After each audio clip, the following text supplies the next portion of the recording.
स्वागत दोस्तों, आगे चैनल के सामने मौत पर चलेंगे। सबसे पहले सबसे बड़ी घटना को बताएंगे दोस्तों। नीतीश कुमार की पार्टी जनता दल यूनाइटेड में भारी बवाल जारी है, जहां पर नीतीश कुमार के सामने दो वरिष्ठ नेताओं के बीच में हो गई जोरदार तरीके की हाथापाई दोस्तों। यहां तक कि मामला इतना आगे बढ़ गया कि बवाल बहुत ज्यादा होने से नियंत्रण से भी बाहर हो गया दोस्तों। इसके बाद जनता दल यूनाइटेड के नेता नीतीश कुमार की क्या प्रतिक्रिया थी, बताएंगे पूरी अपडेट दोस्तों। क्यों नीतीश कह रहे हैं कि उनके कहने पर भी जनता दल यूनाइटेड में काम नहीं हो रहा और नए लोगों को चुनने में बड़े स्तर पर हो रही धांधली और कहीं ना कहीं पार्टी में भाजपा के समर्थकों के कब्जे को लेकर जोरदार तरीके का बवाल जारी है दोस्तों। बताएंगे जनता दल यूनाइटेड एक बड़ी फूट की तरफ आगे बढ़ रही है दोस्तों। इसी के साथ में चलेंगे एक और बड़ी खबर की तरफ, जहां पर पंजाब में कांग्रेस पार्टी को लेकर सवाल खड़ा करने पर चन्नी को पार्टी ने मना लिया है दोस्तों। पहले चन्नी का समर्थन करने वाले लोग पूरी तरीके से कांग्रेस के साथ आकर खड़े हो गए। इसके बाद भूपेश बघेल ने चन्नी को कुछ शब्द बोले हैं दोस्तों। बताएंगे क्या बोला है चन्नी को, और इसके बाद पंजाब के पूर्व मुख्यमंत्री चरणजीत सिंह चन्नी के द्वारा क्या कुछ कहा गया है दोस्तों। पूरी अपडेट आप तक पहुंचाएंगे। साथ ही साथ रीजनल पार्टी यानी क्षेत्रीय दलों का काम खत्म हो चुका है, उनका दौर खत्म हो चुका है। कांग्रेस पार्टी के राजेंद्र पाल गौतम के द्वारा दिए गए इस बयान को लेकर चर्चाएं तेज है दोस्तों। एक एक करके चलेंगे आज की सारी बड़ी खबरों, लेकिन उससे पहले अगर आप भी मानते हैं कि नीतीश कुमार की पार्टी आज नहीं तो कल फूटकर बीजेपी के अंदर विलय होने जा रही है, तो इस वीडियो को लाइक करके लाल बटन दबाकर चैनल को सब्सक्राइब करके बेल आइकन दबाकर कमेंट बॉक्स में अपनी राय जरूर लिखकर बताएगा दोस्तों। चलते हैं सबसे पहले सबसे बड़ी ब्रेकिंग न्यूज अपडेट की तरफ, जहां पर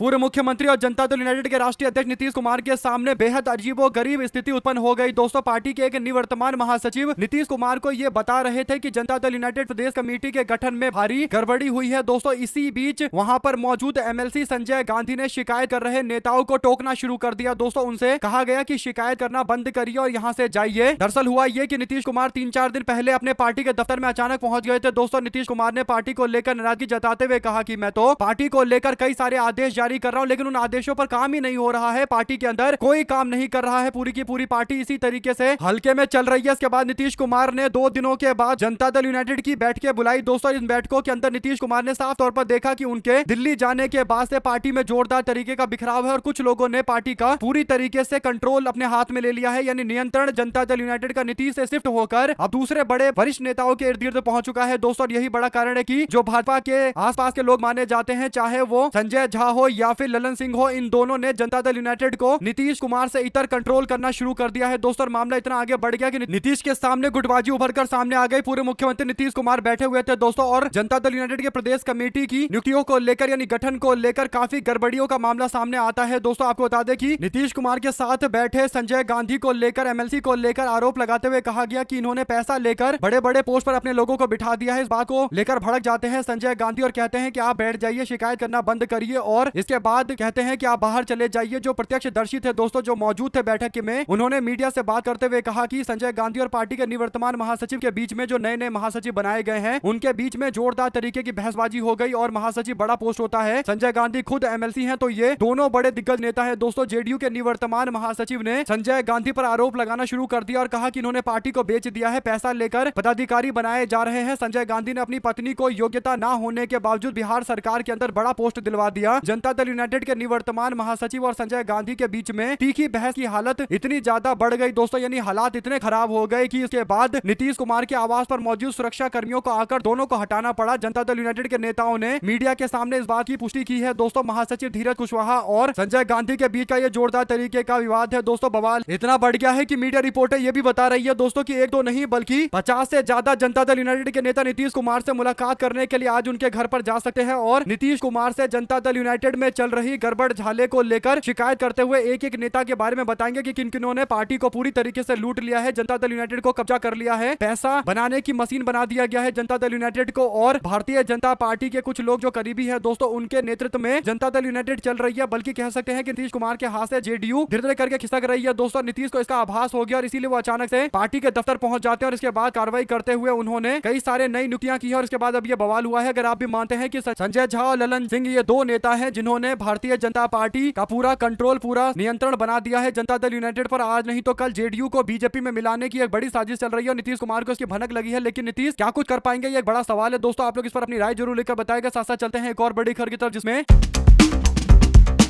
पंजाब कांग्रेस में बगावत पर हाईकमान ने अपना कड़ा रुख जताया दोस्तों। इसके बाद पूरी स्थिति पलट गई है। चरणजीत सिंह चन्नी ने भी अब इस मामले को लेकर अपना बयान जारी कर दिया है दोस्तों। पहले चरणजीत सिंह चन्नी ने अपने आवास पर एक बैठक बुलाई थी और शक्ति प्रदर्शन करते हुए 150 के आसपास नेताओं को जुटाकर पार्टी आला कमान से कहा था कि उनको फैसला बदलना चाहिए और इसके लिए समीक्षा के लिए एक कमेटी का गठन किया गया था, समिति का गठन किया गया था और पार्टी आला कमान से ये नेता मिलते दोस्तों। लेकिन पार्टी आला कमान स्पष्ट था कि उन्होंने जो फैसला लिया है एकदम सही लिया है और काफी रिसर्च के बाद, काफी मेहनत के बाद फैसला लिया गया है, इसीलिए पलटने का कोई औचित्य नहीं है और भूपेश बघेल को भेजा गया दोस्तों। भूपेश बघेल ने भी पार्टी आला कमान का रुख स्पष्ट करते हुए कह दिया कि गुड्डा गुड़िया का कोई खेल नहीं है जो बार बार स्थिति को बदल दिया जाए। पार्टी आला कमान ने फैसला ले लिया है, वो अटल है, अड़िग है, चट्टान की तरह मजबूत है, बिल्कुल नहीं हिलने वाला। और इसी के बाद चरणजीत सिंह चन्नी के साथ में दिखाई देने वाले नेताओं ने पलटी मारी दोस्तों और उन्होंने कांग्रेस पार्टी के नेता भूपेश बघेल से अलग अलग जगह जाकर मुलाकात की। कई सारे अभी जो वर्तमान विधायक हैं, बल्कि 2 विधायक हैं टोटल 6 में से, जो चन्नी के साथ दिखाई दे रहे थे, उन्होंने कांग्रेस पार्टी नेता भूपेश बघेल से मुलाकात कर ली है दोस्तों। इसके बाद प्रियंका गांधी ने चरणजीत सिंह चन्नी को फोन लगाया और चन्नी से कहा कि आप ऐसा करिए, अपने समर्थकों की एक बैठक जो आपने बुलाई है, इसके बाद गलत मैसेज गया है तो आप ऐसा करिए कि मुलाकात करिए भूपेश बघेल से। और इसके बाद हाईकमान का ऑर्डर आ गया तो अब भूपेश बघेल से मुलाकात आज उनकी होगी दोस्तों। और चरणजीत सिंह चन्नी ने खुद भी बयान दे दिया दोस्तों। उन्होंने बयान जारी करते हुए कहा कि कांग्रेस पार्टी को एकजुट करके चलना हमारा हमेशा से मकसद है। पार्टी हाईकमान जो रणनीति बनाएगा हम उसके साथ चलेंगे। चन्नी ने चंडीगढ़ में अपने समर्थकों के साथ बैठक की दोस्तों और ये बयान उनका आ गया है तो कहीं ना कहीं चन्नी पूरी तरीके से पार्टी के साथ खड़े दिखाई दे रहे हैं। ऐसे में अगर आप भी मानते हैं कि चरणजीत सिंह चन्नी को समझना चाहिए कि उनको कांग्रेस पार्टी ने एक नॉर्मल कार्यकर्ता से एमएलए बनाया, विधायक बनाया, इसके बाद उनको मुख्यमंत्री जैसा बड़ा पोस्ट दिया दोस्तों, लेकिन फिर भी अगर चन्नी को लगता है कि उनके समर्थकों को सही टिकट नहीं मिलेगा तो फिर ये तो पार्टी आला कमान पर सवाल खड़ा करने वाली बात है। लेकिन चन्नी एक वरिष्ठ नेता है और कहीं ना कहीं उनसे उम्मीद की जा सकती है कि वो विचारधारा के प्रति पूरी तरीके से समर्पित रहेंगे। और प्रियंका गांधी के फोन के बाद स्थिति पलटी है दोस्तों। आप लोग इस पर जो राय देना चाहते हैं लिखकर जरूर बताएगा। वहीं पर कांग्रेस पार्टी के उत्तर प्रदेश के नए प्रभारी बनाए गए राजेंद्र पाल गौतम का बयान एक ऐसा आया है दोस्तों जिससे समाजवादी पार्टी और कांग्रेस पार्टी के बीच में सीट बंटवारे को लेकर चल रही चर्चा पर और ज्यादा गहन चर्चा हो सकती है। जो बड़ी अपडेट है वो ये कि अलीगढ़ में राजेंद्र पाल गौतम ने बुधवार को अलीगढ़ में कहा कि देश में क्षेत्रीय दलों का दौर लगभग समाप्त हो चुका है, इसके पीछे बीजेपी की राजनीति जिम्मेदार है। उन्होंने आरोप लगाया कि जो भी राजनीतिक दल भाजपा के खिलाफ मजबूती से खड़ा होता है उसे तोड़ने की कोशिश की जाती है। कांग्रेस अब फिर से मजबूती की ओर बढ़ रही है और जनता के बीच सीधे संवाद स्थापित कर रही है। तो समाजवादी पार्टी को लेकर यह बयान माना जा सकता है दोस्तों, क्योंकि राजेंद्र पाल गौतम पहुंचे हैं उत्तर प्रदेश के अंदर, लगातार हर जनपद का दौरा कर रहे हैं और इस दौरान उनसे मीडिया वाले सवाल घूम फिरकर समाजवादी पार्टी के साथ गठबंधन को लेकर ही पूछते हैं। लेकिन उन्होंने अपना एनालिसिस देते हुए बताया है कि जो स्थिति आजकल की है वो ये कि बीजेपी ने जिस तरीके की राजनीति का इस्तेमाल करना शुरू कर दिया है, जो भाजपा राजनीति करती है उसे जो लोकल पार्टियां हैं यानी जो क्षेत्रीय दल है उनका समय खत्म होता जा रहा है, रीजनल पार्टियों का दौर खत्म हो रहा है। ये बात सच भी है, लेकिन इसे समाजवादी पार्टी से जोड़कर देखा जाएगा और यही बड़ा कारण है कि कांग्रेस के प्रभारी राजेंद्र पाल गौतम के बयान से अब ये बातें निकल कर आ सकती है कि समाजवादी पार्टी पर दबाव बड़े स्तर पर बनाया जाएगा कि ज्यादा से ज्यादा सीटें कांग्रेस पार्टी को लड़ने के लिए दी जाए। आप लोग इस पर जो भी राय देना चाहते हैं दोस्तों लिखकर जरूर बताएगा। साथ साथ चलते हैं एक और बड़ी खबर की तरफ जिसमें टीएमसी के 3 राज्यसभा के सांसद जिसमें सुखेंदु शेखर, सुष्मिता देव और प्रकाश चिक बरेक भारतीय जनता पार्टी में शामिल हो गए हैं। बीजेपी के बंगाल के अध्यक्ष सामिक भट्टाचार्य की मौजूदगी में पार्टी में शामिल करवाया गया है। बड़ी बात यह कि सुष्मिता देव एक टाइम में कांग्रेस पार्टी का भविष्य मानी जाती थी दोस्तों, लेकिन बाद में उन्होंने तृणमूल कांग्रेस में जाने का फैसला लिया। इसके बाद अब वो घूमकर बीजेपी में आ गई हैं। हो सकता है आने वाले दिनों के अंदर वो दूसरी पार्टी में चली जाए, क्योंकि उनकी बात एक पार्टी में बन नहीं रही दोस्तों। इसके पीछे बड़ा कारण यह है कि उनकी विचारधारा शुरू से कांग्रेस वाली रही, लेकिन बाद में कहीं ना कहीं मौका परस्ती के कारण यानी राज्यसभा में जाने के कारण अलग अलग पार्टियों में वो जा रही हैं, बीजेपी में पहुंची। अब देखते हैं आगे क्या कुछ होता है। साथ साथ कांग्रेस पार्टी के वरिष्ठ नेता अशोक सिंह ने गुरुवार को कांग्रेस पार्टी की प्राथमिक सदस्यता से इस्तीफा दे दिया है दोस्तों। उन्होंने अपना इस्तीफा कांग्रेस पार्टी के राष्ट्रीय अध्यक्ष मल्लिकार्जुन खड़गे को भेजा है। 4 जुलाई को भारतीय जनता पार्टी के अध्यक्ष नितिन नवीन के स्वागत के लिए सजे एक मंच पर कांग्रेस पार्टी के नेता अशोक सिंह मौजूद थे दोस्तों। अशोक सिंह के गले में बीजेपी का पटका दिखाई दे रहा था और इसके बाद वीडियो वायरल हो रही थी। फिर कांग्रेस पार्टी ने इनको, उत्तर प्रदेश कांग्रेस ने इनको एक नोटिस दिया और नोटिस में इनसे पूछा गया कि आप बताइए कि आप बीजेपी के नेता के साथ मंच पर क्या कर रहे थे और स्वागत समारोह को 4 जुलाई को आप क्या कर रहे थे, और कारण 7 दिनों के अंदर बताने के लिए बोला गया था। श्याम किशोर शुक्ला के द्वारा ये नोटिस भेजा गया था दोस्तों। इस पर जवाब देते हुए अब उत्तर प्रदेश के अंदर अशोक सिंह कांग्रेस पार्टी के नेता ने अपना इस्तीफा दे दिया है, यानी उनको समझ में आ गया कि पार्टी अब ये चीज बर्दाश्त करेगी नहीं। अच्छी बात है दोस्तों, अगर आप भी मानते हैं कि कांग्रेस पार्टी के अंदर केवल 1 नेता रहे, 2 नेता रहे, 10 नेता रहे, 50 नेता रहे, लेकिन जितने भी रहे विचारधारा के प्रति पूरी तरीके से समर्पित रहे, क्योंकि लड़ाई विचारधारा की है। अंततः अपने खुद के विकास और खुद कौन सी पार्टी में जाए जो ज्यादा बड़े पोस्ट मिल जाए, उन सारी चीजों का अब दौर खत्म हो चुका है। देश का लोकतंत्र बचाना, संविधान बचाना और देश की वैल्यू यानी जो भारत की अपनी एक विचार है उस विचार को बचाए रखना ज्यादा जरूरी काम है। इसीलिए आप लोग इस पर जो प्रतिक्रिया देना चाहते हैं दोस्तों लिखकर जरूर बताएगा। साथ साथ चलते हैं एक और बड़ी अपडेट की तरफ, जहां पर उत्तर प्रदेश के अंदर बीजेपी के एक नेता है दोस्तों जो पहले राहुल गांधी के करीबी थे, लेकिन अब भाजपा में जाकर उनका हाल बेहाल हो रखा है और उनका बयान फिर एक वायरल हो रहा है। जो बड़ी अपडेट है वो ये की रायबरेली के अंदर सोनिया गांधी जी का चुनाव देखने वाले दिनेश प्रताप सिंह जो मंत्री हैं बीजेपी सरकार में उत्तर प्रदेश के अंदर, इनसे एक सवाल पूछा गया, मीडिया वाले के द्वारा पूछा गया कि सर ये बताइए कि मानसून की कुछ बारिश की बूंदें गिरी हैं तो स्थिति इस तरीके की हो गई है कि सड़कें हर जगह टूटी हुई दिखाई दे रही है, इस पर आप क्या प्रतिक्रिया देंगे? तो मंत्री जी भड़क जाते हैं दोस्तों। घटिया सड़कें टूटने के सवाल पर पूछा तो बोलने लगे कि आप अपने आप सड़क बना लो, यानी आम जनता से पत्रकार से बोल रहे हैं कि आप अपने आप सड़क बना लो, यानी खुलकर अहंकार दिखा रहे हैं दोस्तों। यानी अहंकार से इतने ज्यादा लोथ-प्रोथ हो रखे हैं कि इनको जो लग रहा है वो बोल जा रहे हैं। और बड़ी बात यह है कि जनता से कहने कि अपनी सड़क खुद बना लो। अब अगर जनता अपनी सड़क खुद बनाएगी तो फिर वो टैक्स क्यों देगी? और टैक्स के पैसे जो सरकार को जाते हैं दोस्तों, लाखों करोड़ का टैक्स बीजेपी की सरकार लोगों से उगाही करती है, तो फिर उस हिसाब से सरकार आम जनता पर लगने वाले सारे टैक्स हटा दे, खाने पीने के सामान पर लगने वाले टैक्स और दिनचर्या में इस्तेमाल किए जाने वाले सामान पर लगने वाले टैक्स सबको हटा दिया जाए, ताकि आम जनता के पास पैसे बचे और सब मिलकर आपस में रोड बनवा ले। और जब रोड टूटेगा तो आम जनता की जिम्मेदारी होगी, तो किसी मंत्री से पूछा नहीं जाएगा। अगर आप भी मानते हैं दोस्तों कि आम जनता के पैसे पर सैलरी लेकर टैक्स के पैसे पर हवाबाजी करके मंत्रीबाजी करने के बाद ये अहंकार वाला बयान देते हैं दोस्तों, यानी अपने आप को अभी भी जनता का सेवक मानने को तैयार नहीं है, यानी दूसरों से कह रहे हैं कि तुम ही बना लो सड़कें। दो शब्द जरूर लिखकर बताएगा इस तरीके की मानसिकता वाले नेता के बारे में दोस्तों। वैसे भी अभी ये बीजेपी में चले गए हैं तो इनको भाजपा में बने रहने के लिए विवाद बयान तो देना पड़ेगा, तो अब ये उल्टा बयान दे रहे हैं। दो शब्द जरूर लिखकर बताएगा। साथ साथ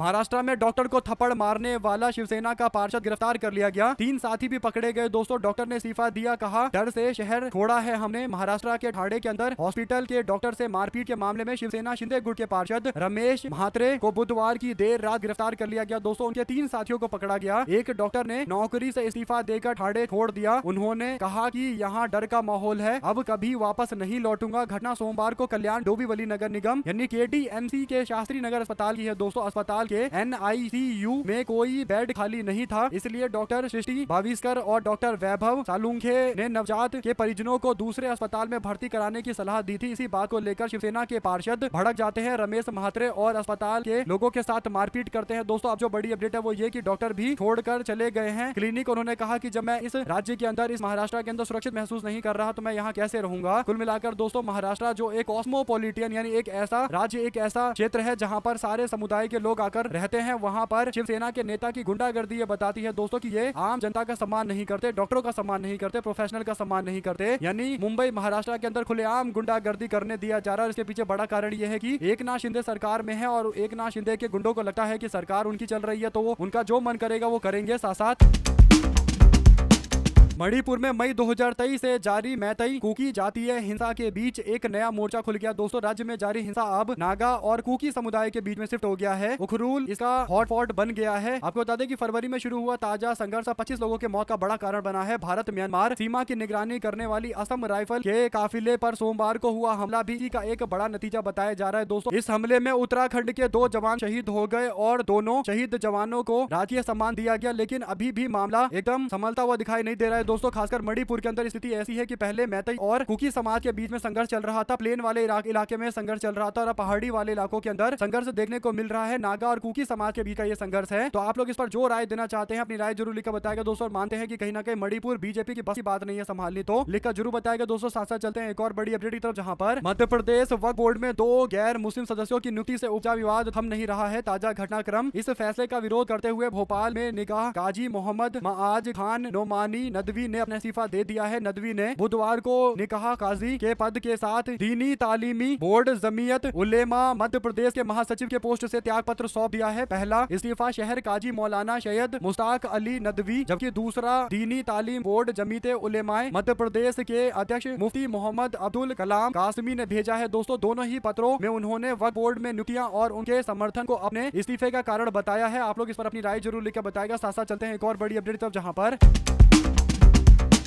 हरियाणा कांग्रेस में लंबे समय से चर्चा का विषय रही गुटबाजी पर वरिष्ठ नेता और सांसद कुमारी सैलजा ने खुलकर अपनी बात रखी है। दोस्तों, उन्होंने कहा कि पार्टी का सत्ता से बाहर रहना सबसे बड़ा सवाल है। इसकी एक बड़ी वजह यह है कि नेताओं के बीच में खींचतान तथा पावर पॉलिटिक्स है। जब गुटबाजी जमीन पर पहुंच जाती है तो कार्यकर्ता भी एक दूसरे को नमस्ते तक नहीं करते, यानी गुटबाजी इतनी ज्यादा बढ़ जाती है कि गुटबाजी के कारण कार्यकर्ताओं के अंदर भी आपस में मतभेद देखने को मिलता है। उत्तराखंड के अंदर जो गुटबाजी एक बड़ा कारण है, उसी का जिक्र करते हुए कुमारी सैलजा की ओर से उत्तराखंड को लेकर सारी बातें चर्चा की जा रही है। दोस्तों, जब गुटबाजी पर बोला जाएगा तभी जाकर पार्टी में गुटबाजी थमेगी। सारे नेताओं को एकजुट करना उत्तराखंड में एक बहुत बड़ा लक्ष्य है और ये काम कुमारी सैलजा कर रही है। उन्होंने कहा कि हर कार्यकर्ता चाहता है कि कांग्रेस सत्ता में आए, इसलिए सबसे पहले इस मूल सवाल को समझना होगा कि पार्टी क्यों नहीं बना पा रही। सरकार मंच पर बैठे सभी नेता कार्यकर्ताओं की बदौलत यहाँ पर बैठे हुए हैं, यानी जितने नेता हैं वो कार्यकर्ताओं के भरोसे हैं और कार्यकर्ता चाहते हैं कि सरकार बने, तो फिर आखिर सरकार क्यों नहीं बन पा रही। इस पर उन्होंने आगे जवाब देते हुए कहा कि असली दिक्कत तब शुरू होती है जब संगठन जमीन पर अलग अलग गुटों में बढ़ जाता है। संगठन को जमीनी स्तर पर बिल्कुल आपस में नहीं बढ़ना है और संगठन को जब मजबूती के साथ हम आगे बढ़ाएंगे तो मिलकर चुनाव जीतेंगे और इसे कार्यकर्ताओं का फायदा होगा। कार्यकर्ताओं को जो उम्मीद है कि उनकी विचारधारा वाली सरकार राज्य में चलनी चाहिए, तो वो सरकार हम लेकर आ पाएंगे। ऐसे में कार्यकर्ताओं के लिए स्पष्ट मैसेज है। दोस्तों, अगर आप भी मानते हैं कि बात एकदम क्लियर कट है और इस बात का सम्मान किया जाना चाहिए, आने वाले दिनों के अंदर कुमारी सैलजा को गुटबाजी को खत्म करने के लिए और प्रयास करने पड़ेंगे। लेकिन स्थिति धीरे करके कांग्रेस पार्टी के लिए उत्तराखंड के अंदर बेहतरीन होती चली जा रही है। साथ साथ कांग्रेस पार्टी ने केंद्रीय पर्यावरण मंत्री भूपेंद्र यादव के 4 सहयोगियों को पोस्ट से हटाने के मुद्दे पर बीते दिन कहा कि केंद्र सरकार पर हमला करते हुए कि ये कार्रवाई कोई ऐसी ही नॉर्मल कार्रवाई नहीं है, ये बहुत बड़ा घोटाला है। पार्टी के महासचिव जयराम रमेश ने एक्स पर पोस्ट करते हुए कहा कि जून 2025 से केंद्रीय पर्यावरण और वन एवं जलवायु परिवर्तन मंत्रालय तथा राजस्थान सरकार द्वारा सरिस्का अलवर के निकट एक क्रिटिकल टाइगर हैबिटेट यानी बाघ अभ्यारण्य की सीमा का पुनर्निर्धारण करने का प्रयास किया गया है। पूर्व पर्यावरण मंत्री रमेश ने आरोप लगाया कि इसे 50 से अधिक खनन कंपनियों को दोबारा संचालन की अनुमति मिल सकती है, जबकि पहले इसकी गतिविधियां बंद कर दी गई थी। उन्होंने कहा कि 20 सितंबर 2025 को भारतीय वन सर्वेक्षण ने पर्यावरण वन एवं जलवायु परिवर्तन मंत्रालय को भेजे एक पत्र में अरावली पर्वतमाला की परिभाषा में बदलाव के प्रस्ताव पर कड़ा विरोध किया था। FSI का कहना है, फॉरेस्ट सर्वे ऑफ इंडिया का कहना है कि इसे क्षेत्र में खनन और रियल एस्टेट विकास का रास्ता खुल जाएगा। और ये मामला इसलिए भी बड़ा है दोस्तों क्योंकि अरावली में शुरू किए गए खनन को लेकर एक प्रचंड विरोध जताया गया था। पता चला कि ये जो अरावली में विरोध जताया गया है उसके तार कहीं ना कहीं इस्तीफे से जोड़कर जयराम रमेश ने कहा कि कुछ तो गड़बड़ झाला है और बहुत तगड़ा वाला काम हो रखा है, जिस कारण से मंत्रालय के अंदर एक तो नहीं बल्कि सारे के सारे मंत्री के इर्द गिर्द के लोगों को हटाया गया है। और ये ऐसा मामला है जिस पर आशंका पूरी है कि कुछ ना कुछ तगड़ा गड़बड़ करा है इन्होंने। साथ साथ दोस्तों, प्रशांत कनौजिया कहते हैं कि कांग्रेस पार्टी को सबसे ज्यादा लोग देख रहे हैं, यानी 27 जून और 3 जुलाई के बीच की बात करें। उन्होंने रिपोर्ट शेयर करते हुए कहा कि कांग्रेस पार्टी जो वीडियो शेयर करती है सोशल मीडिया पर 105 मिलियन के आसपास व्यूज आता है कांग्रेस पार्टी का, जबकि बीजेपी जो वीडियो शेयर करती है उसमें मात्र 1.2 मिलियन व्यूज आता है। बीजेपी लाखों करोड़ों रुपए खर्च कर रही है, लेकिन उनसे आम जनता के बीच में पहुंच नहीं बनाई जा रही है, क्योंकि आम जनता बीजेपी का कंटेंट देख देकर भड़क चुकी है। दोस्तों, आम जनता देख रही है कि नरेंद्र मोदी बड़ी बड़ी बातें विकास कर देंगे 1947 से 2047 में। जब अब 100 साल पूरे होंगे तो फिर 100 साल के अंदर एक इतना तगड़ा विकास होगा कि भारत विकसित हो जाएगा दोस्तों। लेकिन 1947 से 2047 के 100 साल में अब केवल 21 साल बचे हुए हैं दोस्तों, यानी बीजेपी का मानना है कि 21 साल के अंदर वो विकास कर देंगे। और ये जो हवाबाजी वाली बातें हैं दोस्तों, इसे लेकर अब जनता बिल्कुल बर्दाश्त करने के मूड में नहीं है। जनता पूछ रही है कि आपसे हमारे देश के अंदर मानसून के दौरान सड़कों पर गड्ढे ना हो, वो तो हो नहीं रहा, पेपर लीक रोका नहीं जा रहा, भ्रष्टाचार रोका नहीं जा रहा और मंत्री के विवादित बयान रोके नहीं जा रहे, चुनाव निष्पक्ष तरीके से तो कराया नहीं जा रहा, तो फिर विकसित भारत कैसे बनाया जाएगा। और ये सारी बातें सबको पता है कि जुमले हैं दोस्तों, और केवल भाजपा के लोगों को सत्ता में रहना है। और आप लोग जानते हैं कि सत्ता में रहने से जो मलाई मिलती है, उस मलाई के कारण इनको सत्ता में रहना है। आम जनता का विकास तो कुछ हो नहीं रहा। 2014 से लेकर 26 के बीच की स्थिति अगर आप देखेंगे दोस्तों, तो भारत सारे मामले में पिछड़ता चला जा रहा है। यहाँ तक कि पासपोर्ट की रैंकिंग जो पहले 60 पर थी दोस्तों, वो नीचे लुढ़कर 125 से ऊपर पहुंच गई है। तो स्थिति लगातार डामाडोल होती चली जा रही है। लेकिन चुनाव एक ऐसी प्रक्रिया है जिसके आधार पर बीजेपी हर चीज को सही बता देती है। आप लोग अपनी राय जरूर लिखकर बताइए इस पूरे मामले पर। साथ साथ चलते हैं एक और बड़ी खबर की तरफ, जिसमें